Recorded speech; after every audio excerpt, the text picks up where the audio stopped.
We begin in Sudan, where citizens and foreigners are trying to escape the fighting between the army and the paramilitary rapid support forces. More than 1,600 people of various nationalities arrived in Jeddah, Saudi Arabia overnight. It comes after yet another ceasefire has been repeatedly violated. The humanitarian situation has been deteriorating fast since violence broke out 12 days ago. Hiba Morgan is live for us in Khartoum. So with prices rising, situation becoming even more desperate now, Hiba? Yes, indeed. For many people, they say that the situation has become untenable, but they can't leave the capital because they lack the financial means to do so. And this is the second day of a ceasefire that is supposed to be holding, and yet some residents say they can hear the sounds of artillery strikes. Here in the central part of the capital, Khartoum, we can hear heavy artillery shellings. We just heard another one. And so it looks like the second day of ceasefire also appears to be shaky. Now, that was a similar scene on the first day as well. There were parts of the capital where it was quiet, and there were other parts where there were an exchange of gunfire between the rapid support forces and the Sudanese army, where it was quiet. Residents say they tried to do their best to leave the capital. Residents of Khartoum tried to escape on the first day of a 72-hour ceasefire announced by the warring sides. They'd been caught up amid heavy bombardment for 11 days. Now they're faced with other difficulties in trying to leave. The scarcity of fuel has made it hard even to reach bus stations. The cost of transportation to other cities has skyrocketed. Those who have cash are getting out, heading to the Egyptian border, go up, trying to see if they can get to the Ethiopian border and whatever. But there's a lot of many hundreds, thousands of other Sudanese who don't have that luxury. And I don't know what they're going to do. The poor majority who can't leave are the most exposed. We are really suffering. To begin with, fuels have run out. Bakeries are closed and we cannot find a loaf of bread. The same for meat. Prices have soared. 1 kilo of tomatoes costs nearly $9. Let alone the sharp shortage of medicines. We cannot live here or even leave to other areas. We call on the government to do something to end this war, at least to allow us to flee. And despite the U.S. brokered humanitarian ceasefire, the fighting has continued in parts of the Sudanese capital Khartoum and elsewhere. In Omdurman, a shell landed in a Rumi hospital, wounding over a dozen people, including patients and medical staff. Al-Rumi Hospital is the latest in the capital to be hit by artillery, forcing its closure and adding to a worsening situation. Its patients were evacuated to a nearby medical facility that was already dealing with an influx of people injured from nearly 2 weeks of fighting. Ending the war is not what the two warring sides meant by the ceasefire. Its aim, according to the warring parties, is to allow citizens and residents to access healthcare or move to safe zones while foreign nationals are being evacuated. But while those foreign nationals are being taken to the safety of their own homes abroad, these Sudanese are being forced to leave theirs.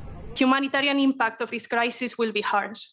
Before this crisis, Sudan hosted more than 1 million refugees and 3.7 million were internally displaced. The UN says at least 20,000 Sudanese refugees have arrived in Chad. And on Sudan's border with Ethiopia, a similar scene. Sudanese civilians and nationals from up to 23 countries, all desperate to leave. What can you tell us about President Bashir-era officials who've escaped?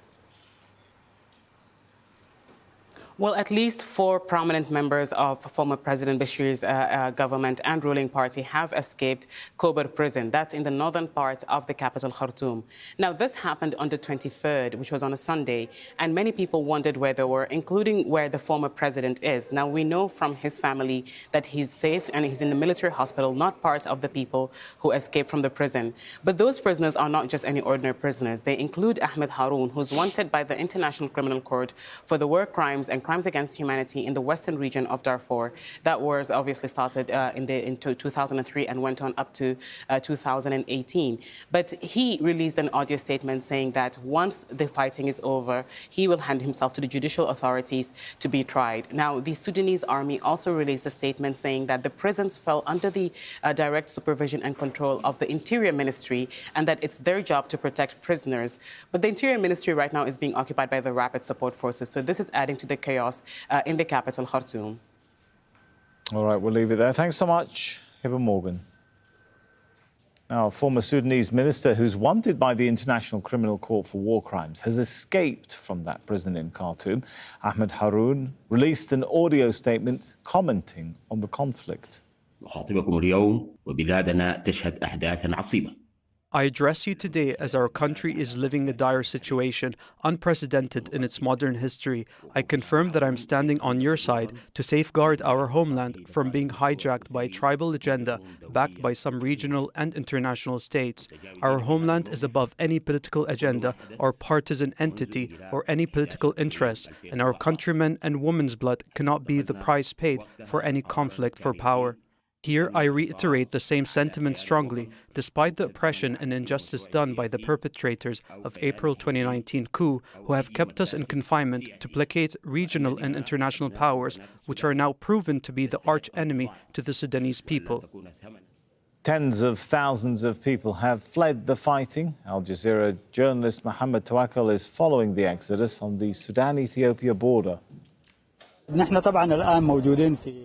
We are standing at this point on the Sudan-Ethiopia border. Only a 10-meter-long bridge separates the two countries. People have started to flock to this area because it's the only land border crossing from Sudan into Ethiopia. More than 2,000 people from 23 different countries have managed to reach the Ethiopian border. As you can see, they have come to this small border town. Most of them can get an entry visa upon arrival. This border crossing used to process a dozen or more people in the past, but now the numbers are in the thousands. The situation here is dire. This small town cannot handle such a huge influx of people. Some countries acted quickly, such as Turkey, which transported 1,000 Turkish citizens on Monday alone. The majority of those behind me are also Turkish citizens. Others, like Syrians and Yemenis, cannot get a visa on arrival. Authorities here are trying to find solutions. A large number of Sudanese have also come to this crossing. Transportation to this point may cost up to $1,000. UN Secretary General Antonio Gutierrez is calling on Sudan's warring parties to silence the guns. He says the conflict will not be resolved on the battlefield. Our diplomatic editor James Bays has the story. In its first open meeting on Sudan since the crisis started, the Security Council received a dismal picture of the situation inside the country, with the UN Secretary-General telling them violence could soon spread. These 10 days of violence and chaos are heartbreaking. A prolonged, full-scale war is unbearable to contemplate. Sudan borders 7 countries, all of which have either been involved in conflict or seen serious civil unrest over the past decade. It is a gateway to the Sahel, where insecurity and political instability are making an already catastrophic humanitarian situation even worse. The Secretary-General's special representative for Sudan was recently relocated from Khartoum, joining an 800-kilometre overland convoy to Port Sudan, from where he briefed the Council. The two generals continue trading accusations and issuing competing claims of control over key installations. There is yet no unequivocal sign that either is ready to seriously negotiate, suggesting that both think that securing a military victory over the other is possible. This is a miscalculation. For now, the Security Council has been unable to agree a further statement on Sudan. There are plenty of things they could do. They could accuse the two rival generals of war crimes, even put sanctions on them, but they know the international community for now must continue to deal with both men to try and keep the patchy ceasefires continuing. James Bays, Al Jazeera at the United Nations. Meanwhile, Sudan's ambassador to the UN is calling on the rapid support forces to lay down their weapons and integrate into the army.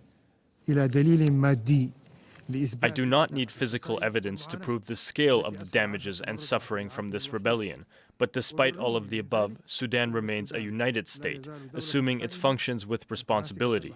We did not declare a state of emergency. The events have not had a regional spillover. Sudan will defeat these difficult circumstances. We hope to end the rebellion, and we call on the Council to understand the exceptionally urgent situation and grant Sudan the time it needs to come up with adequate opportunities to achieve positive progress that would bring Sudan to a better position and revive the demands of the revolution: freedom, peace, and justice.